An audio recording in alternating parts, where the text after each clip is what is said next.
प्रिय भक्तजनों, आइए अब सुनते हैं बृहस्पतिवार व्रत की विधि एवं कथा। इस दिन बृहस्पतेश्वर महादेव जी की पूजा होती है। दिन में एक समय ही भोजन करें, पीले वस्त्र धारण करें, पीले पुष्पों को धारण करें।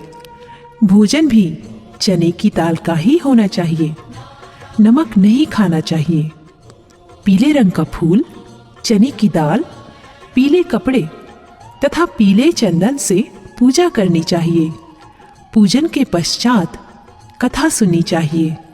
इस व्रत के करने से बृहस्पति जी अति प्रसन्न होते हैं तथा धन और विद्या का लाभ होता है। स्त्रियों के लिए ये व्रत अति आवश्यक है। इस व्रत में केले का पूजन होता है। कथा।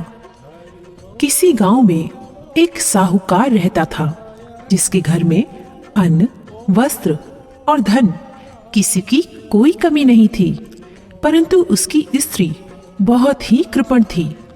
किसी भिक्षार्थी को कुछ नहीं देती, सारे दिन घर के कामकाज में लगी रहती।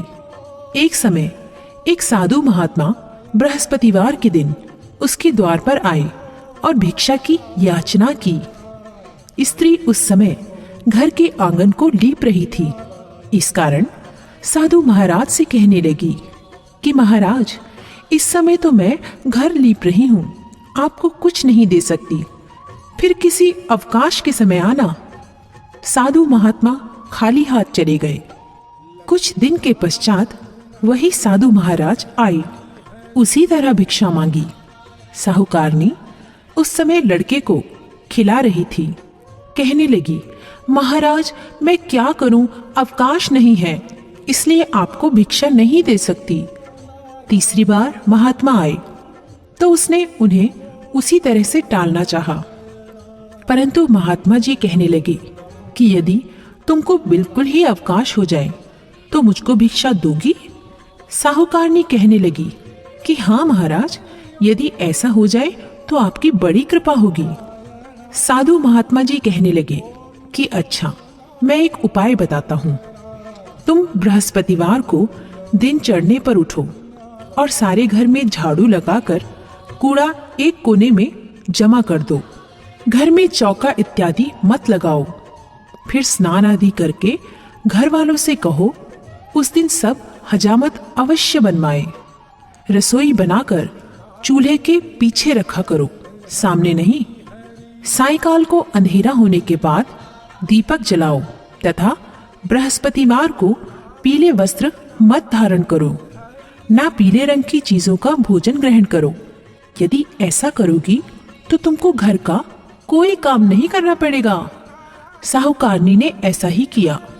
बृहस्पतिवार को दिन चढ़े उठी, झाड़ू लगाकर कूड़े को घर में ही जमा कर दिया। पुरुषों ने हजामत बनवाई, भोजन बनवाकर चूल्हे के पीछे रखा। वह सब बृहस्पतिवारों को ऐसा ही करती रही। अब कुछ काल बाद उसके घर में खाने को दाना न रहा। थोड़े दिनों में महात्मा फिर आए और भिक्षा मांगी, परंतु सेठानी ने कहा, महाराज, मेरे घर में खाने को अन्न नहीं है, आपको क्या दे सकती हूँ? तब महात्मा ने कहा कि जब तुम्हारे घर में सब कुछ था तब भी तुम कुछ नहीं देती थी, अब पूरा पूरा अवकाश है तब भी कुछ नहीं दे रही हो। तुम क्या चाहती हो वह कहो। तब सेठानी ने हाथ जोड़कर प्रार्थना की, महाराज, अब कोई ऐसा उपाय बताओ कि मेरे पहले जैसा धन धान्य हो जाए। अब मैं प्रतिज्ञा करती हूँ कि आप जैसा कहेंगे वैसा ही करूंगी। तब महात्मा जी ने कहा, बृहस्पतिवार को प्रातःकाल उठकर स्नानादि से निवृत्त होकर घर को गौ के गोबर से लीपो तथा घर के पुरुष हजामत ना बनवाए। भूखों को अन्न जल देती रहो। ठीक सायंकाल दीपक जलाओ। यदि ऐसा करोगी तो तुम्हारी सब मनोकामनाएं भगवान बृहस्पति जी की कृपा से पूर्ण होंगी। सेठानी ने ऐसा ही किया और उसके घर में धन धान्य वैसा ही हो गया जैसा कि पहले था। इस प्रकार भगवान बृहस्पति जी की कृपा से अनेक प्रकार के सुख भोग कर दीर्घकाल तक जीवित रही।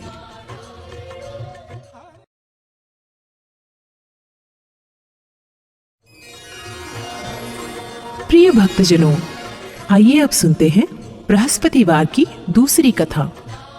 एक दिन इंद्र बड़े अहंकार से अपने सिंहासन पर बैठे थे और बहुत से देवता, ऋषि, गंधर्व, किन्नर आदि सभी सभा में उपस्थित थे।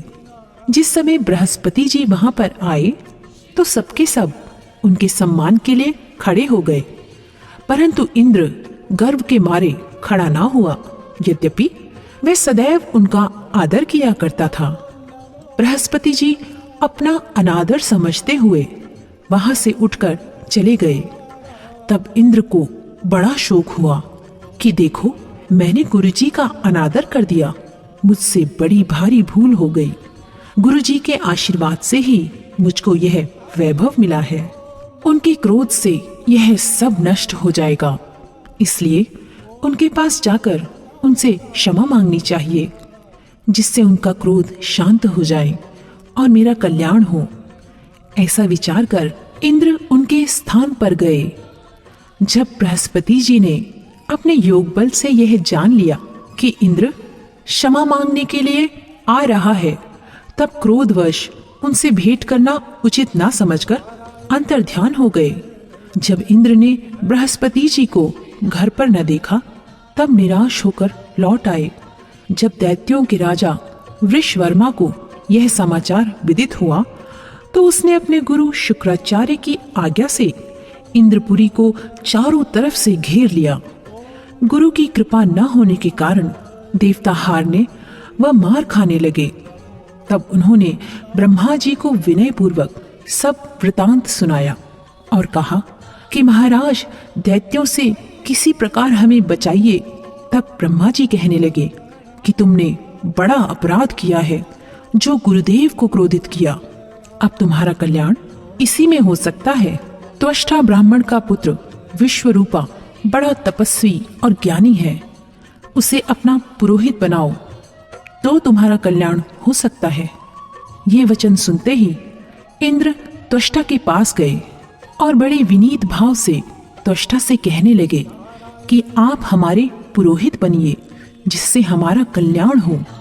तब त्वष्टा ने उत्तर दिया कि पुरोहित बनने से तपोबल घट जाता है, परंतु तुम बहुत विनती करते हो, इसलिए मेरा पुत्र विश्वरूपा पुरोहित बनकर तुम्हारी रक्षा करेगा।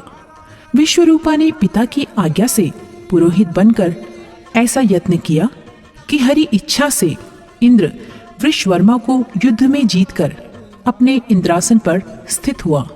विश्वरूपा के 3 मुख थे।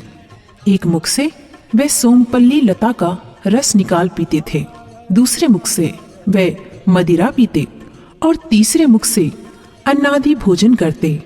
इंद्र ने कुछ दिनों उपरांत कहा कि मैं आपकी कृपा से यज्ञ करना चाहता हूँ। जब विश्वरूपा की आज्ञा अनुसार यज्ञ प्रारंभ हो गया, तब एक दैत्य ने विश्वरूपा से कहा कि तुम्हारी माता दैत्य की कन्या है, इस कारण हमारे कल्याण के निमित्त एक आहुति दैत्य के नाम पर भी दे दीजिए तो अति उत्तम हो। विश्वरूपा उस दैत्य का कहा मानकर आहुति देते समय दैत्य नाम भी धीरे धीरे से लेने लगे। इसी कारण यज्ञ करने से देवताओं का तेज नहीं बढ़ा। इंद्र ने यह वृतांत जानते ही क्रोधित होकर विश्वरूपा के 3 सिर काट डाले। मद्यपान करने से भंवरा, सोमपल्ली पीने से कबूतर और अन्न खाने के मुख से तीतर बना। विश्वरूपा के मरते ही इंद्र का स्वरूप ब्रह्म हत्या के प्रभाव से बदल गया। देवताओं के 1 वर्ष पश्चाताप करने पर भी ब्रह्म हत्या का वह पाप न छूटा, तो सब देवताओं के प्रार्थना करने पर ब्रह्मा जी बृहस्पति जी के सहित वहां गए। उस ब्रह्म हत्या के 4 भाग किए, उनमें से 1 भाग पृथ्वी को दिया। इसी कारण कहीं कहीं धरती ऊंची नीची और बीज बोने के लायक भी नहीं होती। साथ ही ब्रह्मा जी ने यह वरदान दिया, जहां पृथ्वी में गड्ढा होगा, कुछ समय पाकर स्वयं भर जाएगा। दूसरा वृक्षों को दिया, जिससे उनमें से गोंद बनकर बहता है। इस कारण गूगल के अतिरिक्त सब गोंद अशुद्ध समझे जाते हैं। वृक्षों को यह वरदान दिया कि ऊपर से सूख जाने पर जड़ फिर फूट जाती है। तीसरा भाग स्त्रियों को दिया। इसी कारण स्त्रियां हर महीने रजस्वला होकर पहले दिन चांडालनी, दूसरे दिन ब्रह्मघातिनी, तीसरे दिन धूबिन के समान रहकर चौथे दिन शुद्ध होती हैं और संतान प्राप्ति का उनको वरदान दिया। चौथा भाग जल को दिया, जिससे फेन और सिवाल आदि जल के ऊपर आ जाते हैं। जल को यह वरदान मिला कि जिस चीज में डाला जाएगा वह बोझ में बढ़ जाएगी। इस प्रकार इंद्र को ब्रह्म हत्या के पाप से मुक्त किया।